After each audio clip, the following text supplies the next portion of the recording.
தனுசு ராசிக்காரர்களுக்கு இந்த சனி வக்ர பயிற்சி அப்படின்றது அர்த்தாஷ்டம சனியோட மிகப்பெரிய தாக்கத்தெல்லாம் கண்டிப்பாக குறைப்பாங்க. மெயினாக உடல் ரீதியாக மன ரீதியாக அவங்களுக்கு ஒரு பெரிய தெம்பு தெளிவு வரும்.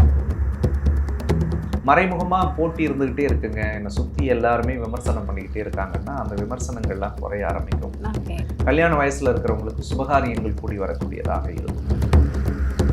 ஸோ இந்த டைமில் வந்து தனுஷ் ராசி என்பவர்கள் கவனமாக இருக்கணும். எந்த விஷயத்தில் கவனமாக இருக்கணும்? மூன்றாவது நபர்கள்ட்ட பேசும்போது பழகும்போது கொஞ்சம் கவனமாக இருக்கணும். ஏன்னா மூணாவது இடத்துல ராகு இருக்கிறதுனால நண்பர்களால் மன உளைச்சல் வரும். அதே மாதிரி ரத்த சம்பந்தமான உறவுகள்கிட்ட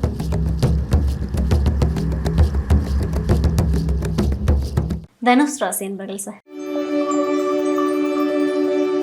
இந்த தனுஷ் ராசி என்பவர்களுக்கு சனி பகவான் வக்ரம் ஆனதுக்கப்புறமா என்ன மாதிரியான நன்மைகளையும் நற்பலன்களையும் கொடுக்க காத்துட்ருக்கார்? தனுசு ராசிக்காரர்களுக்கு இந்த சனி வக்ர பயிற்சி அப்படின்றது அர்த்தாஷ்டம சனியோட மிகப்பெரிய தாக்கத்தெல்லாம் கண்டிப்பாக குறைப்பார். மெயினாக உடல் ரீதியாக மன ரீதியாக அவங்களுக்கு ஒரு பெரிய தெம்பு தெளிவு வரும். நிறைய மனக்குழப்பத்திலே இருக்காங்க, சில விஷயங்களை நினச்சி பயப்படுறாங்க, சில விஷயங்களை முடிவு பண்ணணும்னு நினைக்கிறாங்களே தவிர அதை முடிக்கக்கூடிய ஆற்றல் இல்லாமலே போகுது. எல்லா திறமை இருக்குது, எல்லா துணிச்சல் இருக்குது, ஆனாலும் ஏதோ ஒரு ஃபேக்டர் அவங்கள டிஸ்டர்ப் பண்ணிக்கிட்டே இருந்தது. பட் அந்த விஷயங்கள்ல இருந்து வந்து தடை மாறும். குறிப்பாக நிம்மதி சந்தோஷம் அமைதியே பார்க்கணுமே நினச்ச தனுசு ராசிக்காரர்களுக்கு கடவுள் அடுத்த 5 மாதத்தில் அதுக்குரிய சூழலை ஏற்படுத்துவார். உடல் தெளிவடையும், உள்ளம் தெளிவடையும், குடும்ப வாழ்க்கையிலிருந்து வந்த சிக்கல்கள் எல்லாம் சரியாகும், பொருளாதார முன்னேற்றம் ஏற்படும், வாக்கு வன்மை கூடும். அதே மாதிரி படிக்கிற ஸ்டூடெண்ட்ஸுக்கு நல்ல காலேஜில் சீட்டு கிடைக்கும். அதே மாதிரி நல்ல காம்படிட்டிவ் எக்ஸாம்ஸ் எழுதுனாங்கன்னா அதில் நல்ல ஒரு டாப் கிரேடில் வந்து வேலைக்கு போகிறதுக்குரிய வாய்ப்புகள் இருக்குது.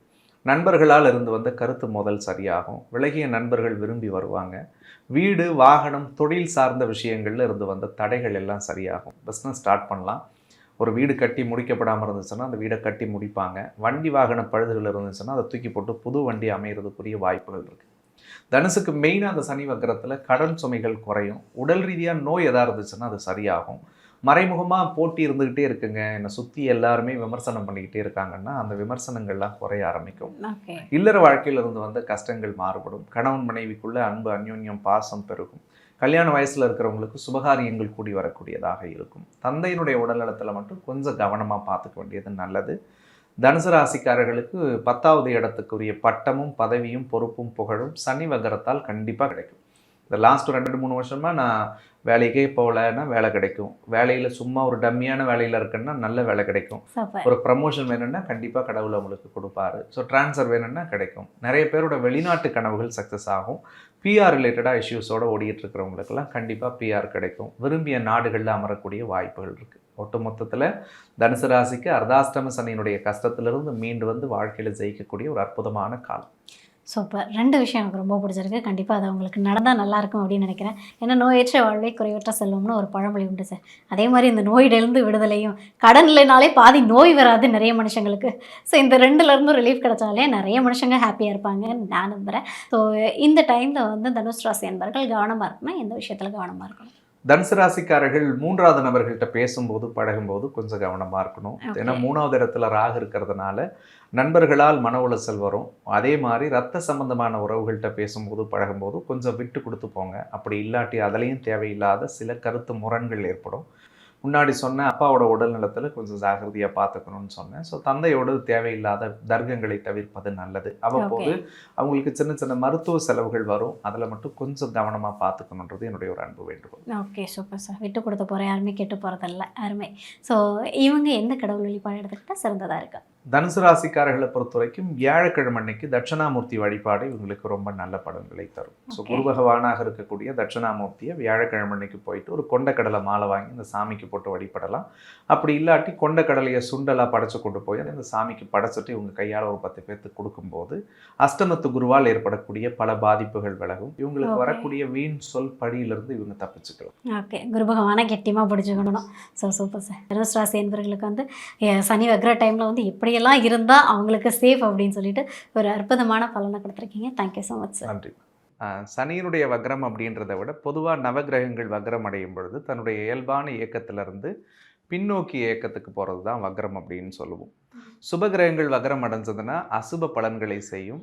அசுப கிரகங்கள் வக்ரம் அடைஞ்சதுன்னா சுபத்துவமான பலன்களை செய்யும் அப்படின்னு ஜோதிட விதி இருக்கு. ஓகே. இப்ப சனி பகவானை பொறுத்த வரைக்கும் முன்னாடி நீங்க கேட்கும் போதே சொன்னீங்க, எந்த பாடு படுத்த போது ஏற்கனவே பல பேர் 7.5 சனியில சிக்கி தவிச்சிட்டு இருக்காங்க அப்படின்னு சொல்லிட்டு இருந்தீங்க. ஸோ அந்த அடிப்படையில் சனி பகவான் வக்ரகதியில் பின்னோக்கி வரும்போது தன்னுடைய இயக்கத்திலிருந்து அவர் கொஞ்சம் ஸ்லோ டவுன் ஆகும்போது அவர் கொடுக்கக்கூடிய கெடு பலன்கள் நிச்சயமாக 12 ராசிக்காரர்களுக்கும் குறையக்கூடியதாக இருக்கும். ஓகே. ஸோ அந்த அடிப்படையில் சனி பகவான் வக்ர காலகட்டம் அப்படின்றது வாக்கிய பஞ்சாங்கப்படி ஜூலை மாதம் 15ஆம் தேதியிலிருந்து நவம்பர் 30ஆம் தேதி வரைக்கும் கிட்டத்தட்ட ஒரு 139 நாட்கள் இருக்க போறார் சனி. நட்சத்திர அடிப்படையில் மட்டுமே இந்த வக்ரம் நடக்கிறதுனால மீன ராசியிலேயே சனி பகவான் சஞ்சரிக்க போறார். அதில் முக்கியமாக சில ராசிக்காரர்களுக்கு இப்போதைக்கு இருக்கக்கூடிய மிகப்பெரிய அழுத்தங்கள்லிருந்து மாறுபட்டு வருவார்கள். குறிப்பாக சனி ஒரு ஜாதகத்தில் நீச்சம் அடைந்திருந்தாலோ அல்லது நீச்சமடைஞ்ச திசை இப்போ நடந்துட்டு இருந்தாலும் நீச்சத்துக்குரிய புத்தி இப்போ யாருக்காவது நடந்துட்டு இருந்ததுன்னா சனியால் ஏற்படக்கூடிய பாதிப்புகளும் தடைகளும் அவர்களுக்கு விலகும்.